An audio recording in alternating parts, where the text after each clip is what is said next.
నేను చేసిన తప్పుని మీరు చేయకుండా ఉండాలంటే దీంట్లో ఒక 9 టిప్స్ చెప్పానండి. ఆ టిప్స్ నా లైఫ్‌లో పాటించి నేను 8,000 సరుకులు కొన్నా. ఒక రోజు పోయి ఈరోజు 1800కే సరుకులు కొనుక్కొని ఎలా వాడుకుంటున్నానో మీరే చూడండి. ఫస్ట్ టిప్, నెలకి సరిపడే లిస్ట్ మాత్రం మనం రాసుకోవాలి. ఇప్పుడు నలుగురు ఉన్నామంటే దానికి సరిపడే లిస్ట్ రాసుకొని అంగడికి వెళ్ళి దానికి కావాల్సింది కొనుక్కొని రావడం.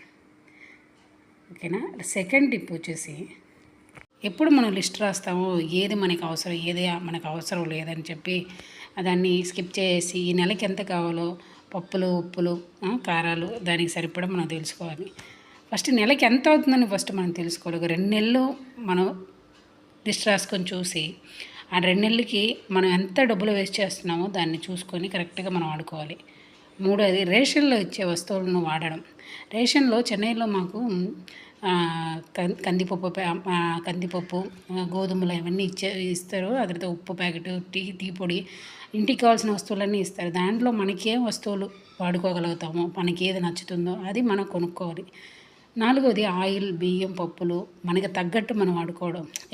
ఎప్పుడు మన కుటుంబానికి తగ్గట్టు మనం వాడుకుంటాము. ఆయిల్ సరి, బియ్యం సరి, పప్పులు మనకి, కాయగూరలైనా ఇప్పుడు మనకి తెలిసి వస్తుంది. మనం ఇంత నెలకి ఇన్ని ఆయిల్ ప్యాకెట్లు అవుద్ది, మనకి 10 కేజీల బియ్యం అవుతుంది, ఒక నెలకి పప్పులు ఒక 1/2 కేజీ కొంటే చాలు అని చెప్పి మనకు ఒక ఎక్స్పీరియన్స్ వస్తుంది. ఇది షాంపులు, కంఫర్ట్లు, మనం బట్టలు ఉతికే లిక్విడ్స్ అన్నీ మనకి పక్కన అంగట్లో 10 రూపాయల కింద దొరుకుతూ ఉంటాయి. రూపాయి షాంపూ ఒకటి తీసుకోండి, కంఫర్ట్లు 3 రూపాయలు. అదే మనం పెద్ద పెద్ద ప్యాకెట్లు తెచ్చుకున్నా కూడా మనం అది వాడేటప్పుడు ఎక్కువ పోసేస్తాం, అది తొందరగా అయిపోద్ది. ఆరో పాయింట్ వచ్చి కారపొడి, పసుపు పొడి. మన ఆరోగ్యం కోసం ఇంట్లోనే తయారు చేసుకోవాలంటే ఇప్పుడు అంతాను కెమికల్ అయిపోతుంది. మిరప్పొడి, మనం కూరలో వాడే మిరప్పొడి, పసుపు పొడి ఇవంతా మనం ఒకసారి ఇన్వెస్ట్ చేసి ఈ నెల మనకు ఒక 500 పోయినా కూడా పసుపు పొడి అండి, నేను దగ్గర పసుపు పొడి 1/4 కేజీ అండి, నాకు 8 నెలలు వచ్చింది. కారం పొడి ఒకసారి మనం పట్టించాం అనుకోండి, ఒక 6 నెలలు లేకపోతే 5 నెలలకి మనం చేసి పెట్టేసుకున్నాం అనుకోండి, బయట అమ్మే లోకల్ షాపులు కొనకుండా ఉంటాం కదండి.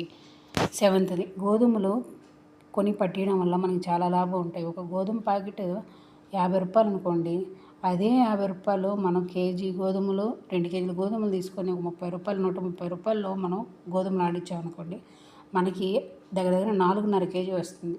8 పిల్లల స్నాక్స్ ఇంట్లోనే చేసి ఇవ్వడం అంటే, మన పిల్లలకి వారానికి 2 వారాలు సరిపడేట్టు పిల్లలు ఏం తింటారో మన ఇంట్లో చేసి పెట్టేది, మన చేతికుండా చేసి పెట్టడం వల్ల పిల్లలకి మంచి హెల్త్ ఉంటుంది, మంచి ఫుడ్ ఉంటుంది. మంచి స్నాక్స్ చేయడం వల్ల వాళ్ళకి ఆశగా ఉంటుంది. 9 నెలల సరుకులు హోల్సేల్లో కొనడం, ఆన్లైన్లో సరుకులు కొనడం.